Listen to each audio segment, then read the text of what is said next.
오늘 우리 함께 볼 하나님 말씀은 출애굽기 6장 13절부터 27절까지의 말씀입니다.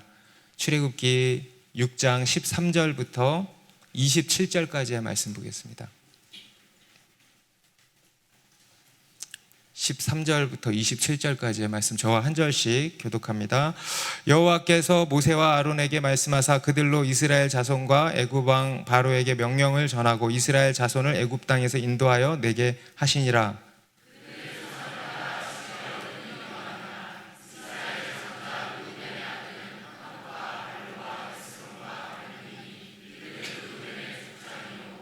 시므온의 아들들은 여무엘과 야민과 오핫과 야긴과 소할과 가나안 여인의 아들 사울이니 이들은 시므온의 가족이요.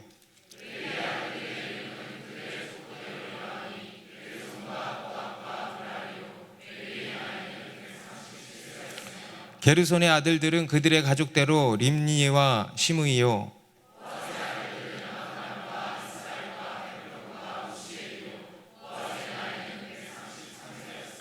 무라리의 아들들은 마을리와 무시니 이들은 그들의 족보대로 레위의 족장이요.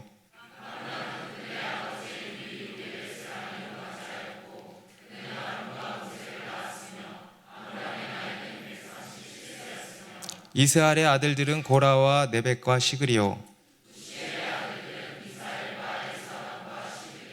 아론은 암미나답의 딸 나손의 누이 엘리사바를 아내로 맞이하였고 그는 나답과 아비후와 엘르아살과 이다마를 낳았으며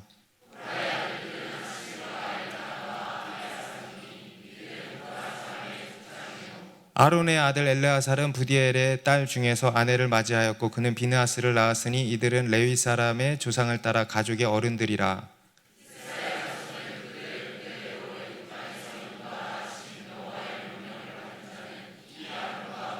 같이 했습니다. 애굽 왕 바로에게 이스라엘 자손을 애굽에서 내보내라 말한 사람도 이 모세와 아론이었더라. 아멘. 네, 벌써 5월이 되었습니다. 네, 바깥이 너무너무 아름답죠. 우리가 5월 하면 이제 가정의 달이라고 하죠.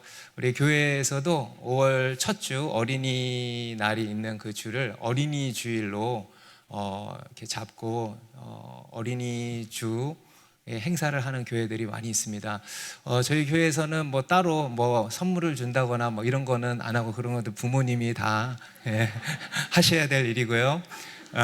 어린이 주일에는 이제 헌화식을 매해 진행을 합니다. 매년 제가 의도한 게 아니지만 이렇게 작년도 그렇고 재작년도 그렇고 항상 이 주일 때 저희가 강해 설교를 하는데 이 가정에 대한 메시지가 담긴 본문들이 늘 나왔었는데요. 올해도 오늘 우리가 읽은 본문도 보니까요, 가족에 대한 이야기가 담겨 있어서 참 하나님의 섭리가 놀랍다는 생각이 많이 들었습니다.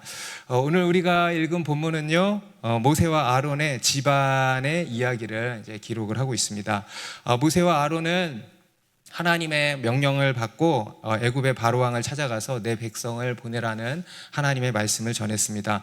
그러자 바로는 모세의 말을 듣기는커녕 이 이스라엘이 게을러서 이런 얘기를 하는도다 하면서 더 노역을 가중시켰습니다. 그러자 이스라엘 백성들은 모세와 아론을 이제 원망하기 시작했죠. 그리고 모세도 하나님께 돌아가서 따져 물었습니다. 하나님, 이게 뭡니까? 하나님 말씀대로 했건만 그래서 더 상황이 안 좋아졌습니다. 너무 실망스럽습니다. 이렇게 하나님께 따져 물은 것입니다. 그러자 하나님께서는 다시 한번 그에게 하나님의 약속을 확증시켜 주셨고요. 이제 내가 하는 일을 내가 보리라 고 하시면서 하나님께서 여호와의 심을 이렇게 나타내시겠다고 말씀하셨습니다. 이 하나님의 하시는 일을 간략히 요약하고 있는 것이 오늘 본문의 첫 절인 우리 13절 말씀인데요. 우리 13절 말씀을 다시 한번 같이 읽습니다. 시작. 여호와께서 모세와 아론에게 말씀하사 그들로 이스라엘 자손과 애굽 왕 바로에게 명령을 전하고 이스라엘 자손을 애굽 땅에서 인도하여 내게 하시니라. 하나님께서 모세와 아론에게 말씀하시고 그리고 그들로 하여금 이스라엘 백성과 바로 왕에게 전하게 하시고 그리고 실제로 이스라엘 자손을 애굽 땅에서 인도하여 내게 하시는 것, 이것이 하나님께서 행하시는 일입니다. 하나님께서는 당신의 일을 당신의 종들에게 계시하십니다. 그리고 그들로 하여금 백성들에게 그 말씀을 선포하게 하십니다. 그리고 그 일을 실제로 이루시는 것이 이렇게 하나님께서 일하시는 원리이고 또 과정이고 하나님께서 행하시는 바입니다. 그리고 이번 일에 있어서 이제 하나님께서 택하신 종들이 누구냐 하면은 바로 모세와 아론이었다라는 겁니다. 오늘 본문에서는 이 모세와 아론의 집안의 계보를 이제 소개를 하고 있는데요. 좀 생뚱맞다라는 생각이 들 수 있습니다. 오늘 본문인 13절과 27절 말씀을 쏙 빼면요, 이야기가 훨씬 자연스럽죠. 이야기가 멈추지 않고 훨씬 자연스럽게 진행이 됩니다. 그런데 중간에 이 족보 이야기가 삽입이 된 것입니다. 우리가 볼 때는 너무 생뚱맞고 또 우리가 족보 이야기 볼 때 보면 어때요? 아무 의미 없어 보이죠. 그냥 지겹기만 하죠. 그래서 이야기의 흐름만 길만 세게 하는 것만 같습니다. 그런데 성경에 이렇게 기록을 하고 있다는 것은 단순히 어떤 정보만 제공하는 것이 아니겠죠. 그것을 통해서 무언가 말씀하고자 하시는 메시지가, 아주 중요한 메시지가 있다라는 것입니다. 하나님께서는 오늘 이 레위의 족보를 통해서도 우리에게 무언가를 말씀하고자 하신다라는 겁니다. 그래서 오늘은 그 메시지가 무엇인지 좀 귀를 기울여 보도록 하겠습니다. 오늘 본문에는 레위의 족보를 소개하고 있는데요, 그에 앞서서 먼저 르우벤과 시므온의 계보를 간단히 소개를 하고 있습니다. 그게 14절 15절 말씀인데, 그들의 조상을 따라 집의 어른은 이러하니라. 이스라엘의 장자 르우벤의 아들은 하녹과 발로와 헤스론과 갈미니, 이들은 르우벤의 조상이요. 시므온의 아들들은 여무엘과 야민과 오합과 야긴과 소알과 가나안 여인의 아들 사울이니, 이들은 시므온의 가족이요. 그러니까 르우벤의 아들들 또 시므온의 아들들을 이제 간략하게 소개를 하고 있습니다. 그리고 곧 이어서 이제 16절부터 25절에서는 레위의 가족들을 이제 상세하게 자세하게 소개를 하고 있습니다. 이것은 글로 또 한번 봐봐야 여러분 파악이 돼요, 안 돼요? 글로는 아마 수십 번을 봐도 파악이 안 될 것이기 때문에 표로 정리한 것을 보여드리겠습니다. 네, 어디 다 나와 있는 거 띄운 거예요. 그런데 저렇게 정리된 걸 봐도 뭐 그닥 큰 의미를 우리가 찾지 못하겠죠. 그런데 여기 보시면 빨간색으로 빨간색이 맞나요? 나이가 적혀 있는 사람들이 있죠. 이것은 제가 그냥 여러분에게 이렇게 알려드리는 것이 아니고요, 오늘 본문에 다 나오는 내용입니다. 오늘 본문에 보면은요, 저 세 사람만의 나이가 이렇게 기록이 되어 있습니다. 그래서 16절에 보면 레위의 나이는 137세, 그리고 18절에 보면 고핫의 나이는 133세, 20절에 보면 아므람의 나이는 137세라고 이렇게 나옵니다. 여러분, 이것은 무엇을 의미할까요?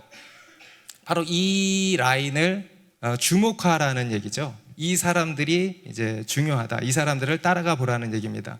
그래서 이 사람들을 따라가면 누가 나옵니까? 바로 모세와 아론이 나오는 것입니다. 그리고 또 참고로 또 한 가지 주목하라고 하는 사람들이 있는데, 이제 20절 이하에 보면은 아므람, 아론, 그리고 엘르아살, 그들에 대해서는 아내가 소개가 되고 있습니다. 다른 사람들은 아내가 안 나오는데 그 사람들에 대해서는 아내가 소개되고 있는데, 이제 이것도 그 라인이 뭔가 중요하다라는 의미가 되겠죠. 이 라인은 무슨 라인이냐? 제사장 라인입니다. 나중에 이들이 이제 제사장 계보가 되는 겁니다. 그래서 아론, 엘르아살, 그리고 비느하스, 그래서 이 부분도 강조를 하고 있는 것이죠. 그래서 이 레위의 집안을 레위에서부터 시작해서 비느하스까지 총 6대로 정리를 하고 있는 것입니다. 그러면 오늘 이 레위의 계보, 모세와 아론의 계보를 수록한 이유와 또 의도가 무엇일까? 이것이 우리에게 주는 메시지가 있다는 것인데요, 총 두 가지 메시지를 좀 나누려고 합니다. 먼저는 하나님의 역사는 무엇을 중심으로 이루어지는가? 가정을 중심으로 이루어지고 있다는 것을 보여주는 것입니다. 오늘 본문에 보면 이런 단어들이, 이런 어구들이 나옵니다. 그들의 가족대로, 그들의 가족대로 또는 그들의 족보대로 하면서 이 가족들을 소개하고 있다는 것입니다. 가족이라는 단어가 계속 나오고 있죠. 이것은 무엇을 말씀하시는 것이냐? 하나님의 역사는 무엇을 중심으로? 가족, 가정을 중심으로 이루어진다는 것입니다. 그럼 태초에 하나님께서는 천지 만물을 창조하시고 맨 마지막으로 뭘 지으셨습니까? 사람을 지으셨죠. 그래서 남자를 지으시고 또 그 남자의 갈빗대 하나를 취하셔서 여자를 지으셨습니다. 그리고 여러분, 남자와 여자 외에 다른 성이 있어요, 없어요? 없어요. 오직 남자와 여자, 사람은 남자와 여자뿐입니다. 그리고 그 둘이 셋이 아니고 넷이 아니고 그 둘이 하나가 되게 하셨습니다. 그럼 이것을 가지고 이제 결혼이라고 하는 것이고요, 또 가정이라고 하는 것입니다. 우리 창세기 2장 24절에 같이 읽습니다. 시작. 이러므로 남자가 부모를 떠나 그의 아내와 합하여 둘이 한 몸을 이룰지로다. 결혼이란 뭐냐? 바로 이게 결혼입니다. 남자가 부모를 떠나 그의 아내와 합하여 둘이 한 몸을 이루는 것. 그렇게 해서 이제 가정을 꾸리게 하신 것이죠. 그래서 하나님께서 천지 창조에 있어서 가장 마지막에 창조하신 것은 뭐냐 하면 사실 사람이 아니고요, 더 정확히는 가정입니다. 가정. 그리고 그 가정이 모여서 사회가 되고 또 국가가 되는 것이죠. 하나님의 나라는 가정에서 시작되는 것입니다. 그래서 하나님의 창조 질서, 창조 원리의 가장 기본이 되는 것이 뭐냐? 바로 가정입니다. 실제로 우리 구약 성경에 보면요, 하나님께서 가정을 세우시고 정말 가정을 중심으로 당신의 일을 이루어 가시는 것을 우리가 보지 않습니까? 아담과 하와의 가정, 또 노아의 가정, 또 아브라함의 가정, 야곱의 가정, 그리고 그 가정에서부터 이스라엘 백성 공동체를 이루셨죠. 다윗의 가정을 사용하셨습니다.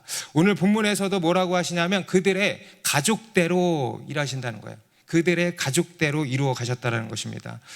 오늘날에도 마찬가지입니다. 영적인, 신약 시대에도 영적인 가족인 교회가 중요하고요, 또 교회 안에서도 여전히 뭐가 중요할까요? 바로 가정이 중요한 것입니다. 여러분, 가정이 바로 서야 교회가 삽니다. 교회가 살아야 나라가 삽니다. 여러분, 한 나라가 잘 서려면요, 한 나라가 발전하려면요, 어디에서 출발하는가? 바로 건강한 가정에서부터 출발하는 줄 믿습니다.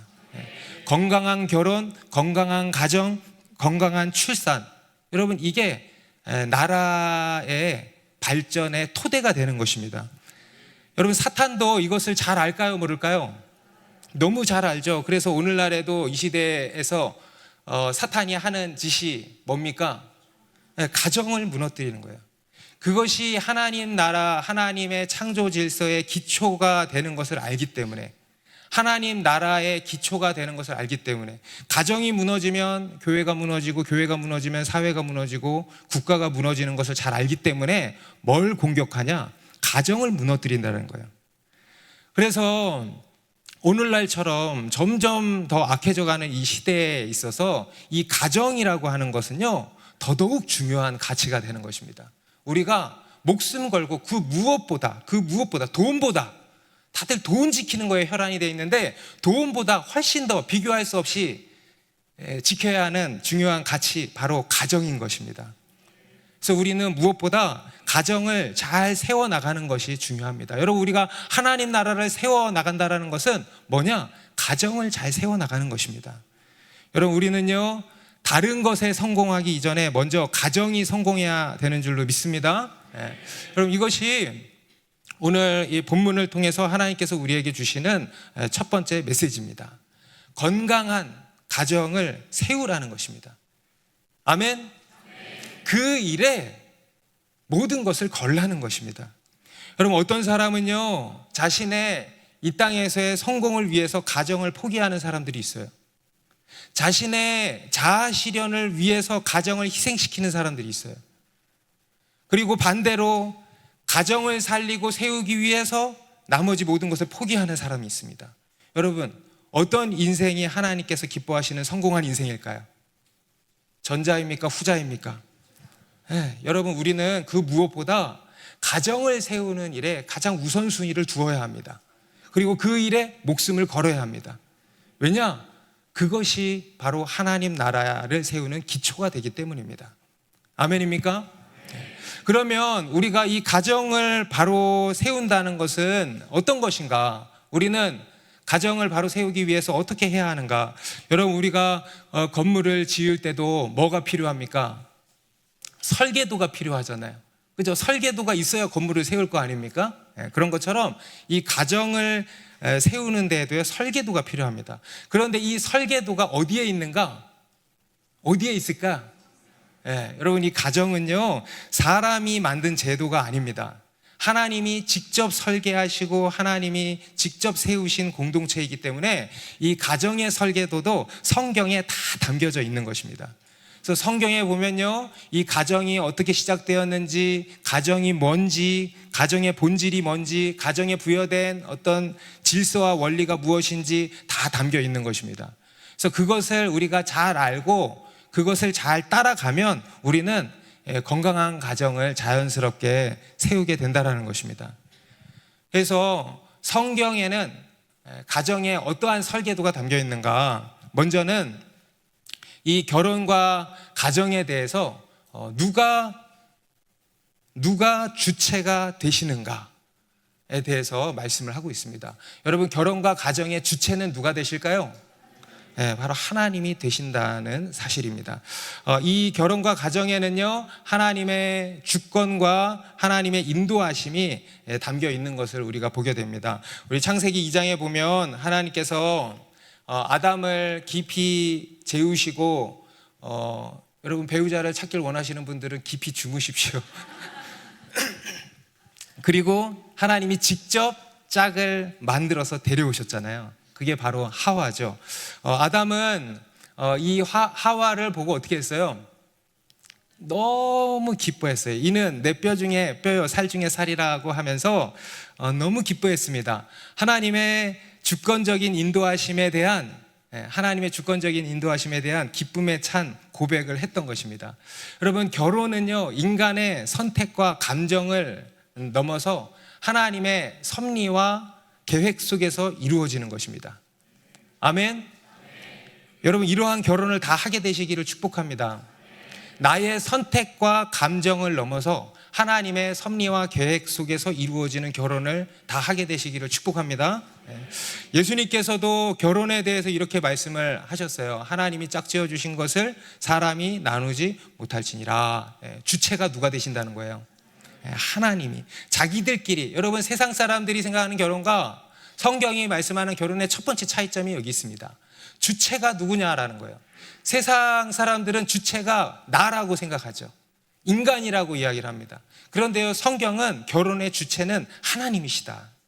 아멘? 하나님이 짝지어 주신 거라는 거예요.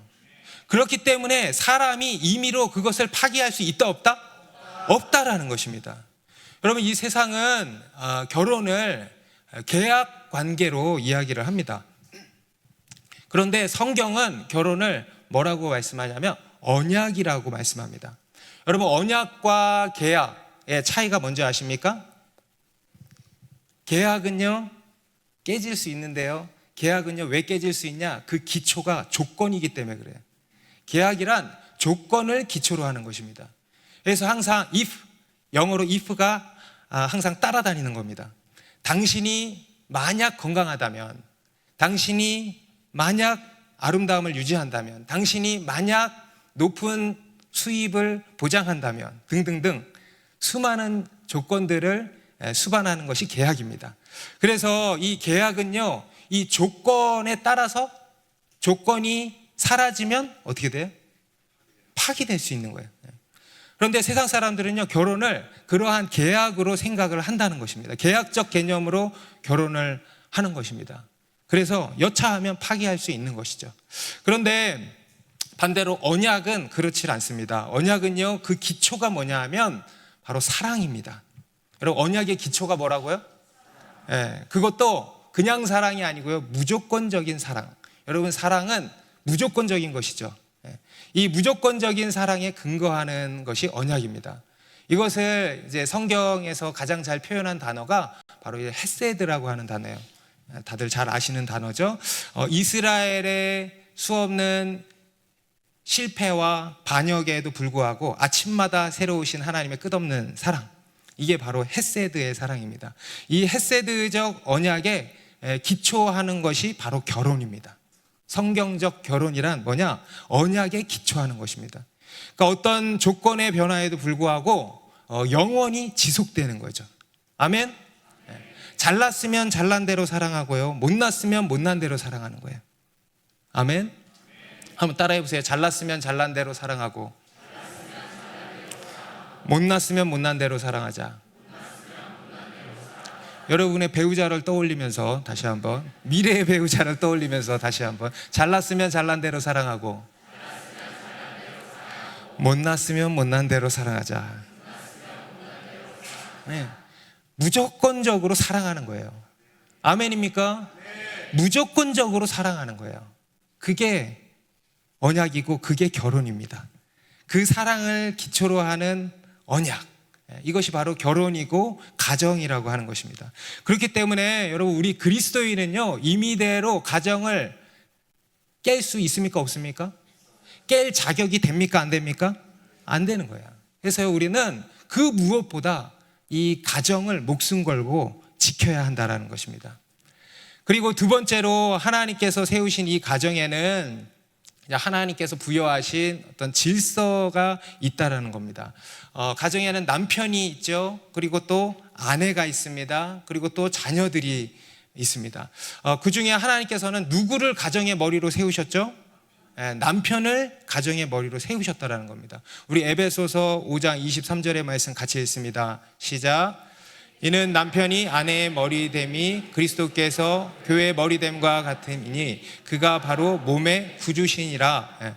남편이 아내의 머리가 된다고 하시는 겁니다. 그렇다고 남편이 더 뛰어나가지고 머리가 아니죠. 그냥 하나님이 그렇게 질서를 부여하신 겁니다. 그리고 아내는 누구냐? 남편의 돕는 배필로 지으셨다는 거예요. 우리 창세기 2장 18절에 보면 내가 그를 위하여 돕는 배필을 지으리라 하시면서 하와를 지으신 겁니다. 그리고 그를 아내로 주신 것이었죠.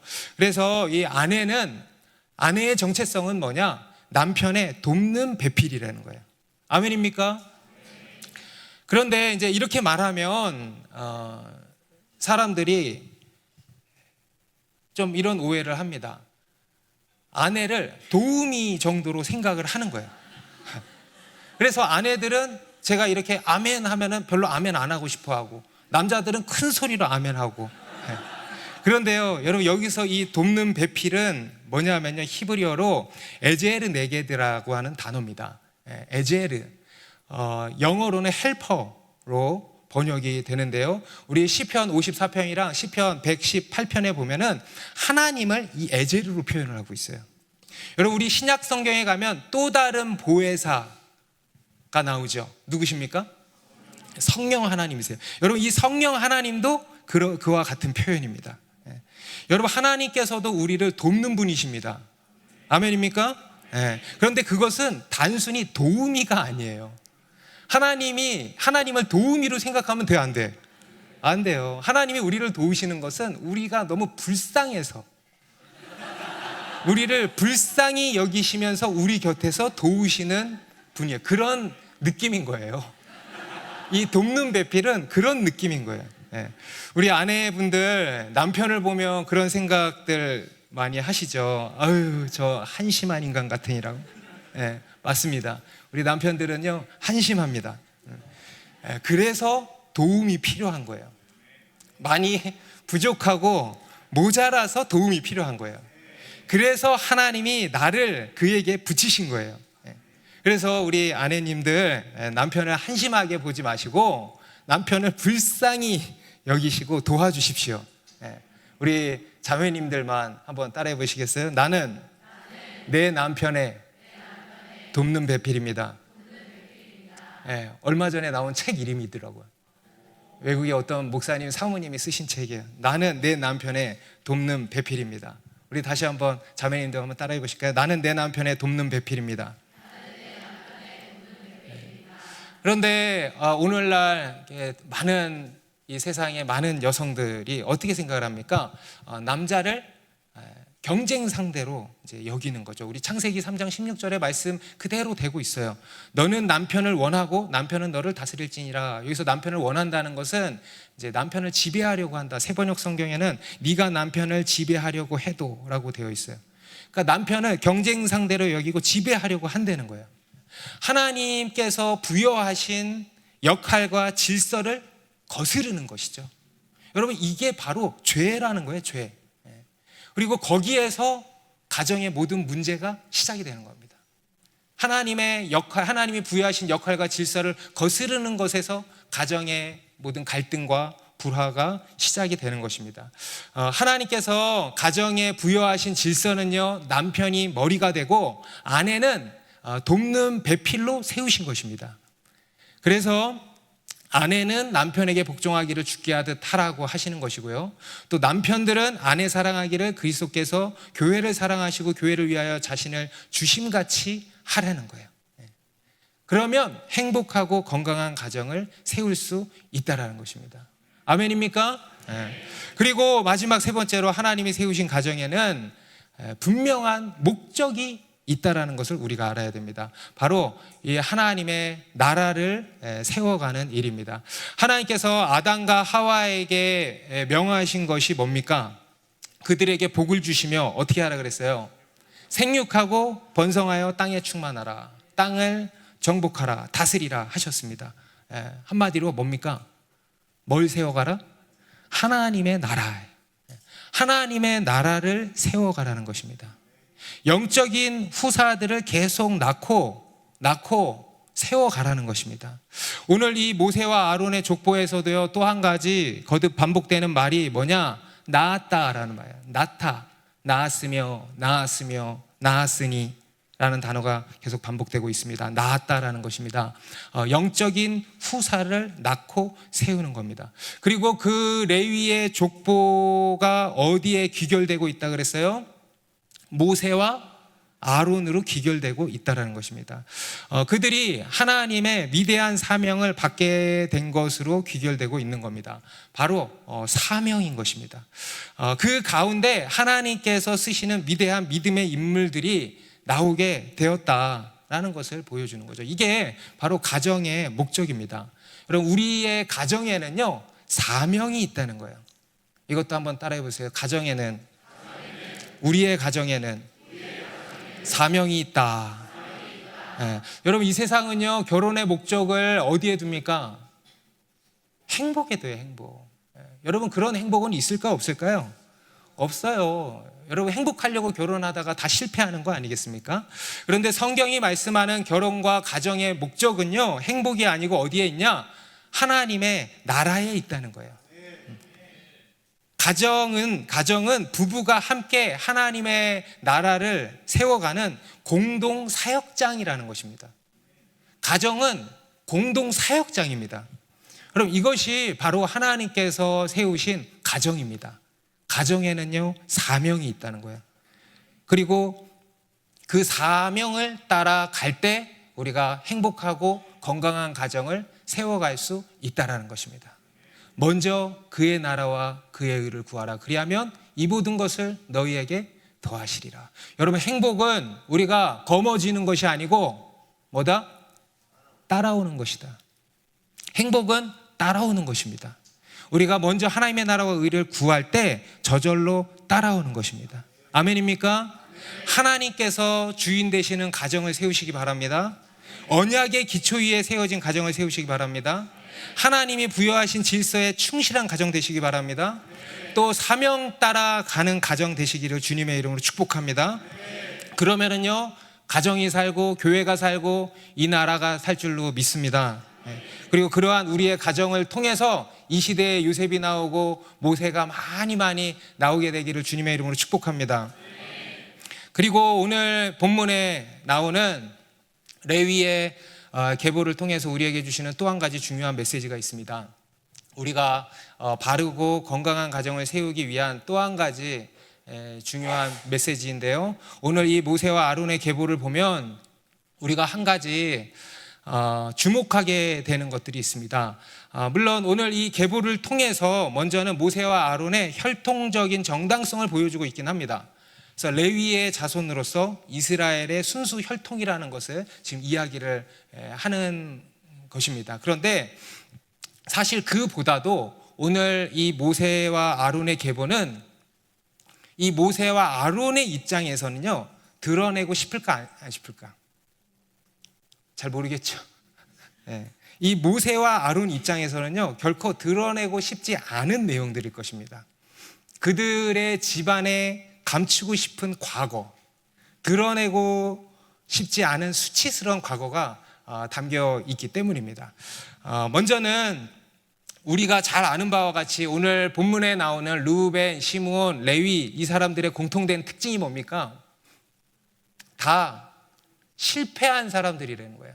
우리가 앞에서 창세기에서도 살펴봤잖아요. 야곱의 가장 나이 많은 세 아들이었음에도 불구하고 셋 다 장자의 축복을 넘겨받지 못했습니다. 실패한 아들들이었다는 겁니다. 장자 르우벤은 아버지의 침상을 더럽히는 아주 이런 패륜적인 죄를 저지름으로써 아버지로부터 저주를 받았죠. 또 시므온과 레위는 세겜 살육 사건의 주범으로 마찬가지 저주를 받았습니다. 아주 비열하고 아주 잔혹한 학살을 저질렀던 거죠. 한 사람도 아니고 한 부족의 남자를 다 죽인 거예요. 그것도 아주 비열한 방법으로 잔혹하게 죽인 것입니다. 너무도 끔찍한, 그죠? 성경에 나오는 가장 끔찍한 범죄가 아니었나 싶어요. 너무도 끔찍한 죄를 저지른 것입니다. 그리고 그 결과 그들도 장자의 축복을 받지 못하고 도리어 저주를 받았습니다. 그들의 자손들은 어땠을까요? 그들의 자손들로서는 너무도 부끄러운 집안의 내력이었을 것입니다. 우리의 조상은 페루나였어. 우리의 조상은 살인자였어. 그죠? 살인자의 후예들이라고 하는 낙인이 찍혀 있었을 것입니다. 오늘 본문에서 이 르우벤, 시므온, 레위 이 딱 세 가문만 소개를 하거든요. 그래서 언뜻 보면 왜 이 세 가문만 소개를 할까? 저는 그런 생각이 들었어요. 실패한 가문만 지금 소개를 하고 있는 거예요. 그것을 부각시키기 위함이 아니었나라는 생각을 해봅니다. 모세와 아론이 감추고 싶어 하는 것은요, 이뿐이 아닙니다. 혹시 성경을 읽다가 아까 성경을 읽다가 이 부분이 눈에 거슬리신 분들이 있으셨을지 모르겠는데요, 바로 이 모세의 부모님입니다. 모세와 아론의 부모님의 비하인드 스토리가 있어요. 우리 20절만 같이 보면요, 아므람은 그들의 아버지의 누이 요게벳을 아내로 맞이하였고 그는 아론과 모세를 낳았으며 아므람의 나이는 137세였으며. 여러분, 아므람이 누구를 아내로 맞이했어요? 요게벳을 아내로 맞이했는데, 요게벳이 누굽니까? 그의 아버지의 누이. 잘못 읽었나? 아니야.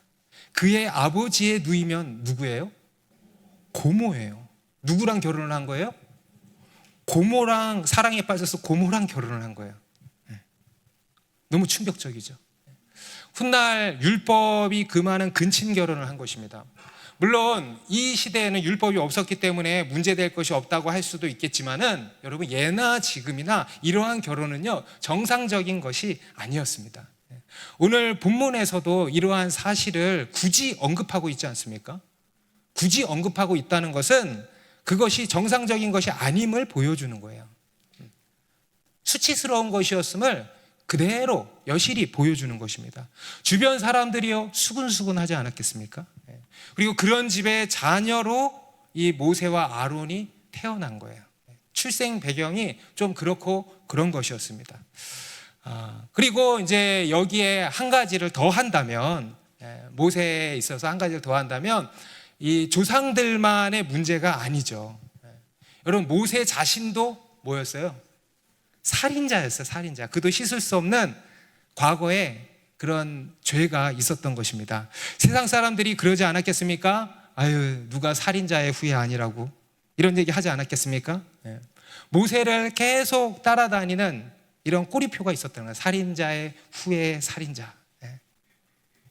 살인자의 후예였고 합당치 않은 관계에서 나온 아들이었고 그마저도 살인자였다. 실패할 대로 실패한 인생 아니겠습니까? 모세로서는요, 자신의 집안의 계보를요 드러내고 싶었을까 안 싶었을까? 드러내고 싶지 않았을 거라는 거예요. 그런데 성경은, 하나님께서는 그것을 어떻게 하고 계세요? 까발리고 계시는 거예요. 여실히 드러내고 계시는 거예요. 여러분, 성경은 굉장히 정직한 책입니다. 여러분, 이 세상에서요 이렇게 정직한 책이 없대요. 모든 신화는요 그 신화의 주인공 영웅을요 다 영웅화합니다. 그래서 좋은 면만 기록을 하죠. 나쁜 면은 전혀 드러내지를 않습니다. 그런데 성경은요 좋은 면만 기록하는 것이 아니고 그들의 치부, 그들의 치명적인 약점, 실패, 이런 것들을요 조금도 감추지를 않는다는 거예요. 여실히 드러내고 있다는 것입니다. 오늘 이 모세에 대해서도요 그대로 그의 치부를 지금 드러내고 있습니다. 그러면서 마지막 26절, 27절에 이렇게 결론을 내리고 있는 거예요. 이 레위의 계보의 결론, 우리 같이 읽습니다. 시작. 이스라엘 자손을 그들의 군대대로 애굽 땅에서 인도하신 여호와의 명령을 받은 자는 이 아론과 모세요. 애굽 땅 바로에게 이스라엘 자손을 애굽에서 내보내라 말한 사람도 이 모세와 아론이었더라. 저는요 이 26절 앞에 이 단어를 넣으면 좋겠어요. 그럼에도 불구하고. 여러분, 우리 하나님의 사랑과 은혜는요 그럼에도 불구하고예요. 여러분, 이 세상에서 가장 은혜로운 단어, 그럼에도 불구하고 하나님이 모세와 아론을 택하셨다는 거예요. 그럼에도 불구하고 하나님이 쓰시려고 택하신 자가 누구냐? 이 모세와 아론이라는 것을 분명히 말씀하고 있는 거예요. 말도 안 되죠. 그들의 집안이 어떤 집안인데, 레위 계보가 어떤 계보인데, 그들의 부모가 어떤 관계인데, 그가 어떤 사람인데 그들을 택할 수 있는가? 그런데요 그럼에도 불구하고 하나님은 그들을 택하셨다는 거예요. 여러분, 우리가 그렇고 그런 사람들인데요, 맞잖아요, 그렇죠? 그런데 그럼에도 불구하고 하나님이 우리를 택하셨다는 거예요. 그러면서 오늘 이 모세에게 말씀하시는 것입니다. 너의 이전의 것들을 다 털어버려라 이거예요. 너의 이전의 모든 과거를 다 털어버려라 이거예요. 너의 수치스러운, 부끄러운, 실패한 과거를 다 털어버려라 이거예요. 내가 그 모든 것들을 씻었노라. 지금 이 모세는요 어쩌면이 아니에요. 정말 그럴 겁니다. 여전히 과거의 문제에 시달리고 있었을 것입니다. 여전히 그의 과거가 그를 괴롭히고 있었습니다. 그의 과거의 문제가 그로 하여금 하나님의 여정을 가지 못하도록 발목을 붙들고 있었다는 거예요.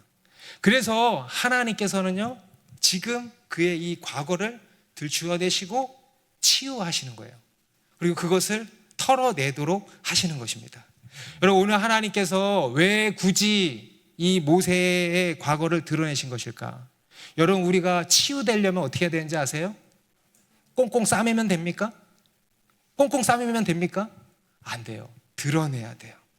여러분, 우리가 회복되려면 어떻게 해야 됩니까? 드러내야 돼요.